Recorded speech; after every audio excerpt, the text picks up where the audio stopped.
This is Create the Next from ProCFO Partners, where every week we explore strategies and ideas for financial management and growth to help today's businesses put their financial picture in context. Welcome back to Create the Next. I'm Chris Bentliff, and I'm here with co-founder, managing partner of ProCFO Partners, Haleh Fardi. And Haleh, it's great to see you again. And you and I were having a conversation last week that really kind of opened my mind to some new ideas around goal planning.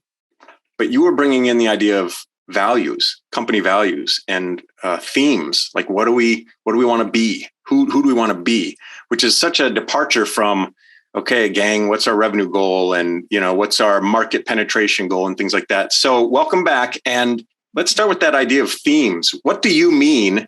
What should I, as a business leader, be thinking about thematically about my company when I'm trying to set goals, create goals? Thank you.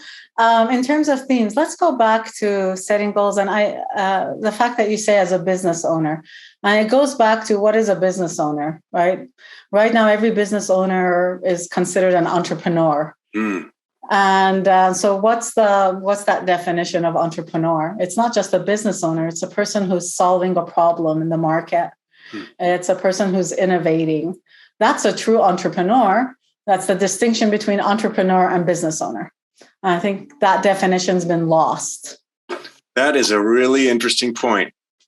So tell me more about that. Why do you think that definition's been lost? You're right. Business owner equals entrepreneur. But for me, entrepreneur gets into a spirit of investigation, a restlessness with the status quo, an idea haver, a thing creator. Exactly. Is that what you mean by entrepreneur? All of those are themes. All of those are themes. So if you're a franchise owner, you're not an entrepreneur, you're a business owner. But people consider that, the problems have been solved for you, and a template that they believe will work in a certain market has been created. So I believe that every successful business owner is actually an entrepreneur. And that's where the definition has gotten lost. And when you look at ProCFO Partners and we say 4 out of 5 companies fail, and we want to change those metrics, is to bring into our annual planning the fact that an entrepreneur is solving a problem, whether it's internal to your business and external, and your annual goals need to be planned around that. All right. So do I, as either a business owner or entrepreneur, do I first need to sort of reconnect with who I am and my own personal definition of those things, and then bring that sort of thematically into company-wide managerial? Or how do I practically internalize and then articulate this idea of entrepreneurism when it comes to leading my team through this time?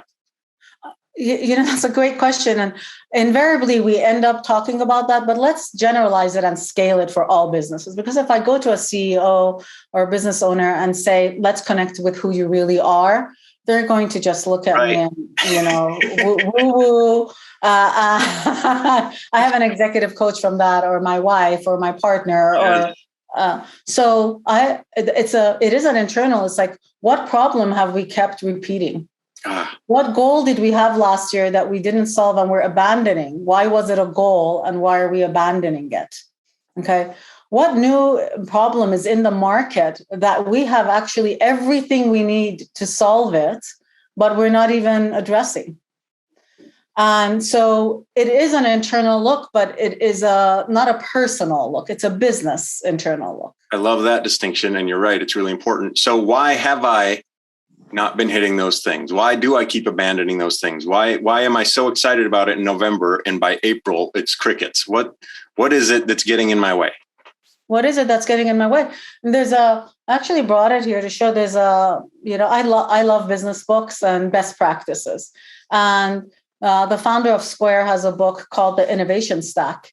And he's talking about how every successful entrepreneur actually has an innovation stack. It's very similar to our flywheel. Mm-hmm. And if you take one of these components of the innovation stack out, you won't be able to cross that to create the next great product or the great next thing.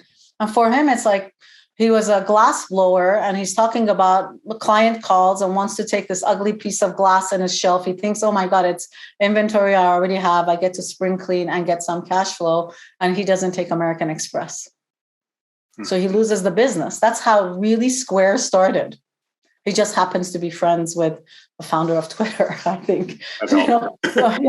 But they go in and they decide, okay, the first thing they want to do is they want to give small business access to this at a cheap price. Well, that's the first level in their stack, right? And then if it's cheap, how do we make money? Next. That to me is the themes of, it's thematic as well as problem solving.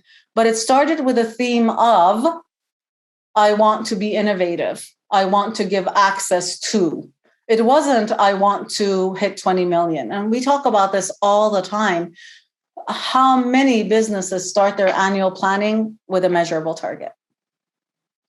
And today I want to talk about, what is your theme, Chris? What is our theme? And if it's, for us, it's elevate and innovate. What does that even mean? What does that mean? What does that mean? To do everything. When Nelson and I started the business, we wanted to do it better. And what does that mean to us? This year, we use the word elevate to do it better. It's working. And the market loves what we do. And we are having impact. We're very, very, very, very fortunate and happy. But how do we do it better? So for us, elevate actually means going internal and really looking at what we're doing and saying, how can we do it even better? So it's not about do it bigger. It's not about broadcasted more. For us, it's about really looking at the levers that we're contributing at a deeper level. Our impact, if we're going to measure it, is a bigger impact, financial impact. For us, elevate is actually looking internally and making sure we have a better offering. That's what elevate means to us. So you chose a kind of conceptual or even philosophical word, elevate. Could mean anything. Could mean anything. And then you gave it meaning. Yes. And it's an internal conversation. The market doesn't need to know what you mean. You need to know what you mean. And once you understood that or put some boundaries around elevate, same with innovate. Once you put some boundaries around that, then you are able to say, all right, so now what are the levers that we have to turn? What are, or that we have to pull? What are the screws that we need to turn? Which ones are too tight? Which ones are not tight enough? Which ones don't we even have yet? Are you starting, do you start sort of small and easy? Because I'm going back to your Square analogy. Yes. Where they said, let's start with small businesses. Yes. You start with something sort of, we can picture that pretty easily. And then you let success beget success. Or do you start with, and we want world domination, but to get there, we need to start with this little thing. How do I envision that? It's great. I mean, it's not success begets success. Success begets failure, which begets innovation, which begets success, which begets failure, which begets innovation, which begets success. That's and that's actually, it's just top of mind of innovation stack, but it's also our flywheel. We'll solve it. You go around the flywheel. You have profit. You have to have new goals. And in terms of words, we have client that their word this year is integrity. Okay.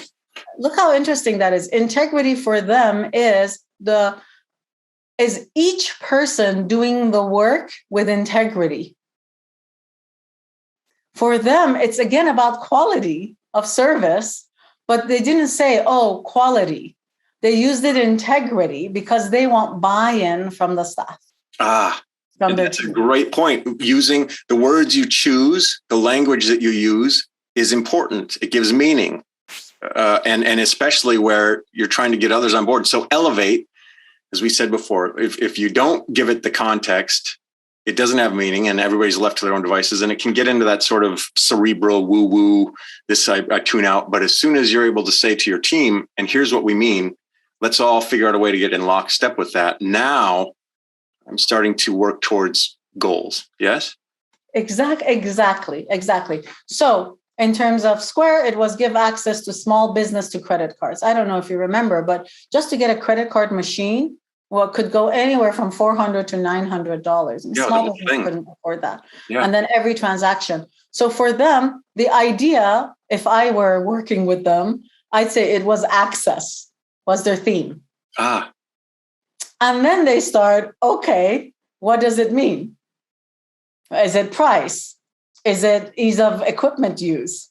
Is it the fee is not just the price of the equipment, but the fee that we charge is not prohibitive for small businesses, because American Express used to charge 4.5%, 5% and a transaction fee. That's prohibitive for a small business. So they started with the theme access, as how I look at it. They don't know that's what they started with, but for us, and then we built the goals around it. And then we do that. Okay, how do we innovate to achieve each one of these? The interesting thing is, if you're an entrepreneurial organization, people say, oh, well, new people are building new things all the time. But that also applies to a third generation business. Yeah. So when you and Nelson because now I want to start to embody this as a business leader who's hearing this, and getting into goal planning. Where did this idea of elevate come from? Was it the idea of elevate and then you gave it meaning, or did you have a bunch of sort of illustrations and then it was like, you know what, all these together means elevation? Because I want to have a little bit of context around, okay, I'm picking up what you're putting down, Haleh, but where do I start? Like, how do I start to bring that to life in my own organization, whatever it is, integrity or elevation or innovation or, social responsibility or whatever it is? How do I start that conversation? Yes. First of all, because you said social responsibility, and it's such a theme for many companies this year, DEI, what does that really mean? Diversity, equity, inclusion. What does that really mean inside my organization? What does it really mean to the organization? Does it mean have a, colorful staff? What does that mean? Are you taking that to your market and making sure that you're availing opportunity to other companies as well? When you're placing an ad, are you placing an ad in places that people of color would look for? Are you going to universities of a different tier? And what does it mean? And attracting talent that is outside whatever maybe the status quo is. Great question. So in that space, it's very buzzy to get into this idea of let's increase diversity or appreciate, or let's tweet out our statement of acceptance or whatever. But what are we really doing to practice that? Am I hearing you? Yes, absolutely. And just on that theme, because we're CFOs, even in recruiting, we could save money. It could have a financial impact if you're going to a different channel. Not only are you supporting your theme of diversity and inclusion, but you're looking at, well, if I go through this university channel, I won't have to pay recruiters. Yes. You see, so it becomes financial. But to go back to your question about Nelson and I, the idea of ProCFO Partners was started on we can do it better. Those are words that where the I do, I said I do to Nelson saying we can do it better. Mm-hmm. So as I had the idea of creating a framework for financial management and growth, not only did he see the vision, but it's how can we go and contribute in a better way? And throughout our time together, we've always said, is this better? That's what's in the market. Will this help the CFOs better communicate with their clients? Does this give the client a better understanding of what a CFO does? Are we able to implement and integrate best practices in an organization better than an advising consultant? So now that we've done this and we have market validation, we're saying, okay, it's proven. How do we then now elevate it? And that's our theme that we're looking at. And we're realizing that one of the ways is standardization. Okay. You see, so it's become a goal this year. How do we create the tools for our CFOs with really, I'm speechless about what the impact we're having right now. And we joke because one of the examples is from a horse farm to, flood projection to, we're really taken aback as we look at the impact that we're having. And so how do we then do it better that the quality of the work at the level that the horse farm is getting is the same as high tech, is the same as brick and mortar, is the same as, so that's how we're doing it. I love, there's two things I really want to unpack with that. One is when you start to give context to what that sort of key phrase or that initiative kind of mindset, you start to be able to develop tactics around it. Like for you, you said, you know what, one of the things that's going to help us do that is better structure, better sort of predictability, and a scaffolding for consistency. Yes. What that does is it both creates key performance indicators. Yes. I can start to say, well, am I elevating? Am I doing these things? If you can kind of segment that, but also this idea of checks and balances. I love that you and Nelson are saying, does this X make us better? Can we do this better? And if you have that thing in front of you where you can say, does this satisfy that? And if the answer is no, you can quickly say, we either need to figure out a way for it to say yes, or this isn't worth our time because maybe next year, but this year we said we're going to focus on these things. Are you finding that that's true? And are you finding that that's among the value as companies sort of start to enlist this stuff, that it gives you some boundaries within which to color instead of always shiny object over here, let's drop it by April because we've moved on to this thing and that thing? Yeah, yes. And again, it's yes, but it's a yes and. A client of ours has a wholesale initiative. We want to do wholesale. So great. For me, I may not even share this with them to see what the theme is, but I'm going to identify a theme in the conversation. Why are they doing it? Is it wholesale for market share? So is it growth is their theme? Or is visibility their theme? They're very different strategic maps. Because you can still go wholesale, but it changes who you're wholesaling to. It changes your price point. You see, it's still financial management. Mm-hmm. But deciding to have a wholesale initiative, which we see all the time, it's not just why are you wholesaling, but what is the theme underlying that? Mm. And that makes a difference, because suddenly they're like, well, you can also wholesale and just take a licensing fee. You can wholesale and create a lower market and go target routes. You can wholesale and hit every boutique in the United States. Why are you doing it? Is it elevating your brand? Is it a brand play? Is it a visibility? I want more people to see us. I mean, what is the theme? What is the theme? Then we can build an annual plan around it.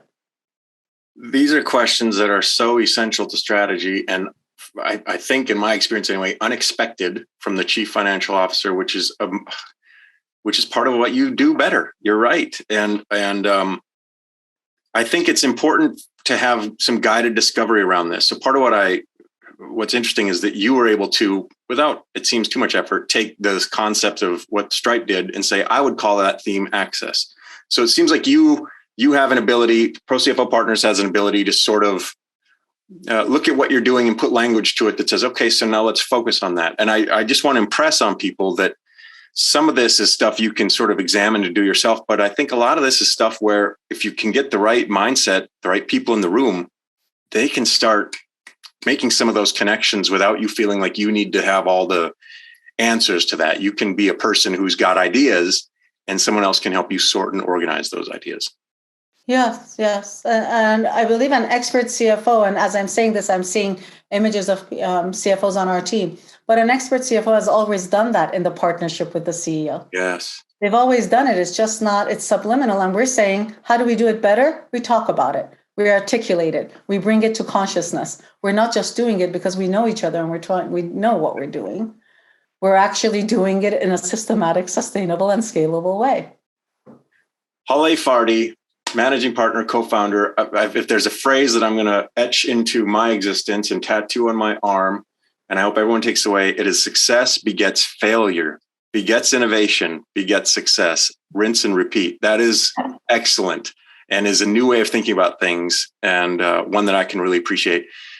As always, I'm just blown away by everything you have to say and share. Thank you so much for your generosity with that stuff and for joining us again today. I'm excited for people to listen to this one and internalize it. And reach out to us at ProCFO Partners. If this is interesting, we'd love to talk about it with you for sure. Yeah, I'd love to see what is your theme. Let's have a conversation and play a game. What's the theme? Genius. Let's do it. Yes. Thank you, Haleh. Thank you. Thanks for watching, and a special thanks to our subscribers. Consider becoming one today. Visit ProCFOPartners.com for more strategies and ideas for financial management and growth to help you put your business's financial picture in context.